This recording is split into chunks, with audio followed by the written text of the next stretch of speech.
राघव और लीला बाबा जान के इंतकाल के बाद अपनी माँ के साथ नानी के घर चले गए थे। नानी को वजीफा मिलता था, उसी से सारे लोगों का खर्चा चलता था। लेकिन एक रोज नानी की अचानक तबीयत खराब हो गई। नानी ने राघव लीला को अपने पास तलब किया। सुनो लीला और राघव, शायद मेरा आखिरी वक्त है। मैं तुम दोनों को एक बात बताना चाहती हूँ।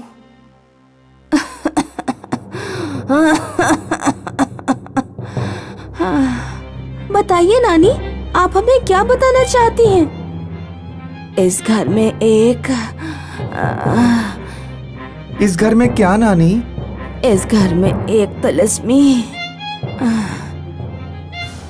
नानी, नानी, इस घर में तिलिस्मी क्या? उठो नानी। नानी अपनी बात पूरी करने से पहले ही इंतकाल फरमा गई। नानी के मुंतकिल होने के बाद वजीफा मिलना बंद हो गया। कुछ दिनों बाद राघव का कुनवा पैसों की परेशानी की वजह से मुसीबत ज़दा हो गया। ये क्या अम्मी, आज सिर्फ खाने में रोटी और प्याज? बेटा, घर का राशन खत्म हो चुका है, लेकिन तुम बेफिक्र रहो। कल से मैं घर जाकर लोगों के कपड़े धोने का काम करूंगी, फिर शायद सब ठीक हो जाए। अम्मी, तुम अकेले क्या काम करोगी? मैं भी कुछ काम करूंगा और पैसे कमाऊंगा। तुम क्या काम करोगे बेटा? तुम्हें अपनी पढ़ाई भी तो मुकम्मल करनी है। पढ़ाई तो दिन में होती है अम्मी, मैं रात में चौकीदारी का काम करूंगा। राघव की माँ कपड़े धोने लगी, राघव चौकीदारी करने लगा और लीला घर का काम संभालने लगी। राघव और राघव की माँ दोनों काम करने के बावजूद घर का खर्चा बहुत मुश्किल से चला पा रहे थे। माँ को लीला की शादी की भी फिक्र रहती। माँ, आप खाना क्यों नहीं खा रही हैं? इतनी चिंता क्यों करती हैं? तुम दोनों खा लो बच्चों। मेरे बच्चों, मुझे माफ कर देना। मैं ना ही तुम लोगों को अच्छा खिला पा रही हूँ और ना अच्छा पहना पा रही हूँ। रो मत माँ, हम आपकी मजबूरी समझते हैं। ईद पर लीला ने पूरे घर की सफाई करना शुरू की। वो मचान पर चढ़कर कबाड़ निकाल रही थी। तभी उसे एक चमकदार डिब्बा मिला। इस डिब्बे में क्या है? लीला ने वो डब्बा खोलने की बहुत कोशिश की, लेकिन डिब्बा खुल ही नहीं रहा था। लीला ने वो डिब्बा राघव को दिखाया। राघव, जरा ये डिब्बा खोलना, मुझसे तो खुल नहीं रहा। राघव अपनी पूरी ताकत से वो डिब्बा खोलने की कोशिश करता है, लेकिन कामयाब नहीं हो पाता। लगता है ये डिब्बा अंदर से बहुत मजबूत है, इसे हाथों से नहीं खोला जा सकता। इसे कबाड़ में फेंक दो। मुझे नहीं लगता कि इसके अंदर कुछ है। मुझे बहुत भूख लग रही है, मुझे जरा खिचड़ी ला कर दे दो। अचानक वो डिब्बा खुल गया और उसमें से आवाज आई, ये लो मजेदार खिचड़ी। अरे, ये आवाज किसकी है और ये खिचड़ी कहाँ से आ गई? मैं एक तिलिस्मी डिब्बा हूँ। मुझ में एक बार दिन में खाने की कोई भी एक फरमाइश कितनी भी तादाद में मांग सकते हो, लेकिन ख्याल रखना, मैं एक दिन में सिर्फ एक ही बार खोलूंगा। राघव, तुम्हें याद है जब नानी आखिरी वक्त में कुछ कह रही थी तो वो इस घर में रखी किसी तिलिस्मी चीज के बारे में हमसे कहना चाह रही थी? हाँ, मुझे याद है। लगता है नानी इस तिलिस्मी डिब्बे के बारे में ही जिक्र कर रही थी। तिलिस्मी डिब्बा मिलने पर राघव और लीला बेपनाह खुश थे, क्योंकि उन्हें अपना मनपसंद खाना भरपेट खाने को मिल जाता। एक रोज राघव पूरे शब चौकीदारी करके घर लौटा। उसका मिजाज बहुत खराब था, क्योंकि पिछली शब उसे मालिक ने डांटा था। लीला, खाना लाओ। अरे लीला, कहाँ चले गए सब? जब मैं घर पर आता हूँ तो घर में कोई नहीं होता। राघव तिलिस्मी डिब्बे से खाना मांगता है। मुझे खीर पूड़ी दो। लेकिन जादुई डब्बा खुलता ही नहीं। लगता है लीला पहले ही इससे खाना मांग चुकी होगी। राघव बावर्ची खाने में जाता है, लेकिन उसे वहाँ भी कुछ नहीं मिलता है। राघव का गुस्सा और भी बढ़ जाता है। लीला खुद खाना खा गई और मेरे लिए कुछ भी नहीं छोड़ा। राघव गुस्से में तिलिस्मी डिब्बा तोड़ देता है और जाकर सो जाता है। कुछ देर बाद जब लीला और माँ घर लौटे तो उन्होंने देखा कि तिलिस्मी डिब्बा टूटा हुआ है। राघव उठो, ये तिलिस्मी डिब्बा कैसे टूट गया? इसे मैंने तोड़ा है क्योंकि तुम्हें सिर्फ अपना ख्याल रहता है। मैं कल शाम का खाना खाया हुआ हूँ और अब दोपहर हो रही है। तुमने तिलिस्मी डिब्बे का खाना निकालकर खा लिया और मेरे लिए कुछ भी नहीं छोड़ा। मैंने तुम्हारे लिए खाना ऊपर मचान पर रखा था, मैं अभी लेकर आती हूँ। ये देखो खीर पूड़ी, ये इसलिए मैंने मचान पर रखी थी क्योंकि बिल्ली अक्सर बावर्ची खाने में घुस जाती थी और खाना खराब कर देती थी। तब राघव को अपने किए पर अफसोस होता है, लेकिन अब अफसोस करने से क्या फायदा जब चिड़िया चुग गई खेत। तभी तो कहते हैं कि गुस्से में आकर कोई काम नहीं करना चाहिए। शीला और शबनम एक दूसरे के पड़ोस में रहते थे। दोनों दिखावे के लिए अच्छा रवैया अख्तियार करते, लेकिन अंदर ही अंदर एक दूसरे से खूब जलते थे।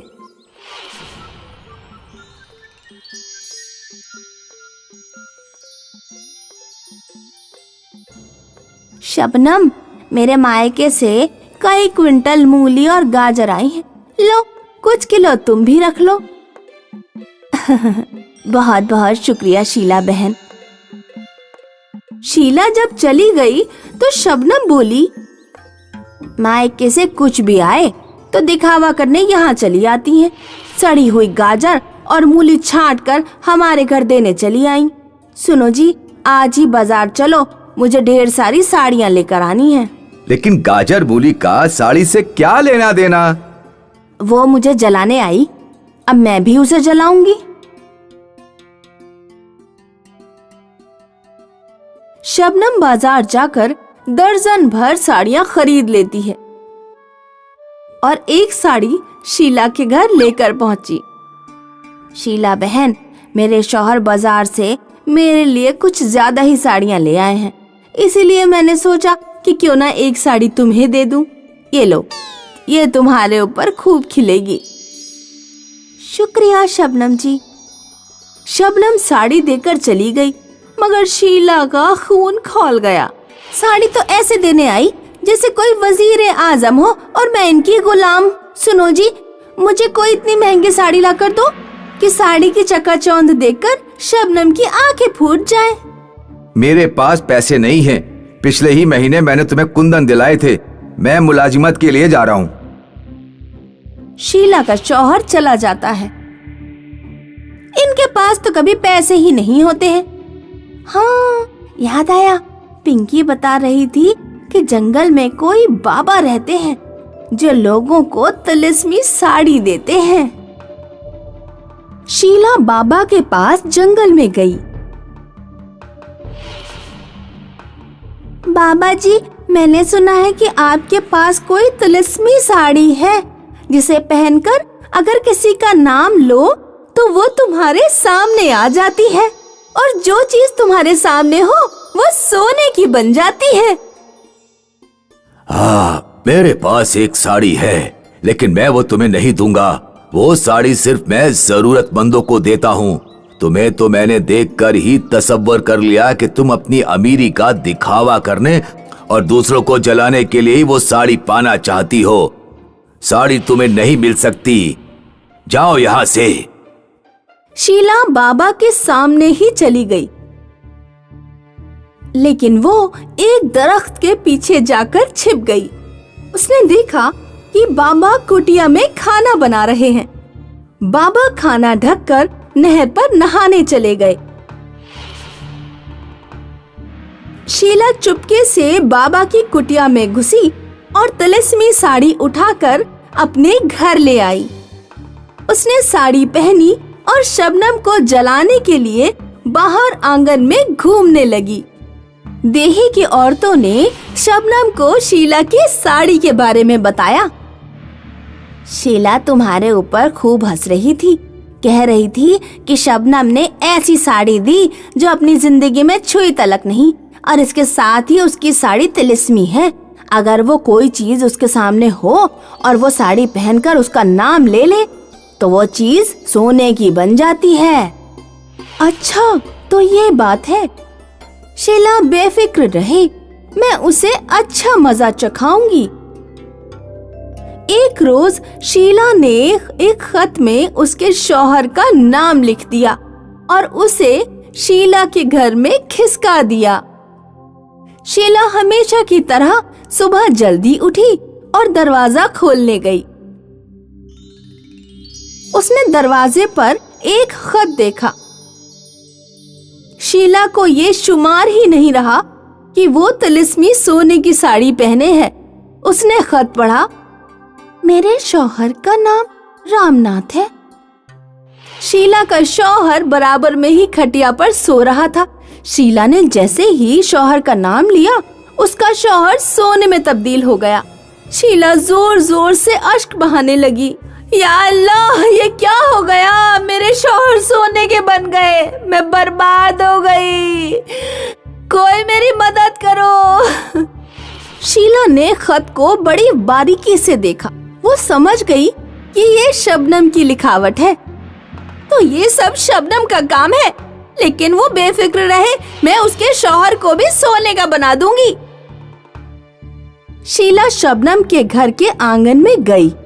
शबनम का शौहर सुबह सोकर उठा ही था और बाहर घूम रहा था। शबनम ने शीला के शौहर को नाम से पुकारा, सुनिए सुनिए जी। नाम लेते ही शबनम का शौहर भी सोने का बन गया। शबनम ने जब अपने शौहर को सोने का बना देखा तो वो भी जोर जोर से रोने लगी। नहीं वालों, शीला चुड़ैल ने मेरे शौहर को सोने का बना दिया, मैं इसे जिंदा नहीं छोड़ूंगी। शीला और शबनम आपस में लड़ने लगते हैं और एक दूसरे के बाल नोचने लगते हैं। तभी बाबा वहाँ पर आता है। अब कैसा महसूस हो रहा है शीला? तुमने मेरी कुटिया से तिलिस्मी साड़ी को चुरा लिया था। अब बताओ, क्या तुम अमीरी का दिखावा करके और दूसरों को जलाकर खुश हो गईं? मुझे माफ कर दीजिए बाबा जी, किसी भी तरह मेरे शौहर को वापस पहले जैसा बना दीजिए और अपनी तिलिस्मी साड़ी वापस ले लीजिए। मैं आपके पैर पड़ती हूँ। बाबा जी, मेरे शौहर को भी पहले जैसा बना दीजिए, मेरी तो कोई खता नहीं है, ये सब शीला का किया धरा है। गलती तुम दोनों की है। तुम दोनों अपने आराम से प्यार नहीं करती, बल्कि दिखावे से मोहब्बत करती हो। अगर जिंदगी में खुशी हासिल करना चाहती हो तो दूसरों का दिखावा करना छोड़ो और जो तुम्हारे पास है उसका लुत्फ उठाओ और उसी से खुश रहो, वरना पूरा निजाम दूसरों को अजियत करने में ही निकल जाएगा और हाथ में कुछ नहीं आएगा। शीला और शबनम बाबा से माफी मांगते हैं और वादा करते हैं कि आज के बाद वो एक दूसरे को अजियत नहीं पहुंचाएंगे और मोहब्बत से मिलजुल कर रहेंगी। बाबा उनके शौहरों को दोबारा इंसान बना देते हैं और तिलिस्मी साड़ी लेकर चले जाते हैं।